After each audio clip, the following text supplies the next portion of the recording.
سن رکھو کہ جو اللہ کے دوست ہیں ان کو نہ کچھ خوف ہوگا اور نہ وہ غمناک ہوں گے، یعنی وہ جو ایمان لائے اور پرہیزگار رہے ان کے لیے دنیا کی زندگی میں بھی بشارت ہے اور آخرت میں بھی اللہ کی باتیں بدلتی نہیں۔ یہی تو بڑی کامیابی ہے۔ اور اے پیغمبر، ان لوگوں کی باتوں سے آزردہ نہ ہونا، کیونکہ عزت سب اللہ ہی کی ہے، وہ سب کچھ سنتا ہے، جانتا ہے۔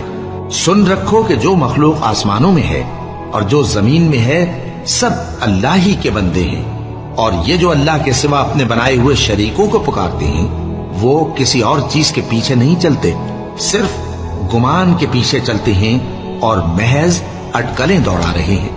وہی تو ہے جس نے تمہارے لیے رات بنائی تاکہ اس میں آرام کرو اور روز روشن بنایا تاکہ اس میں کام کرو۔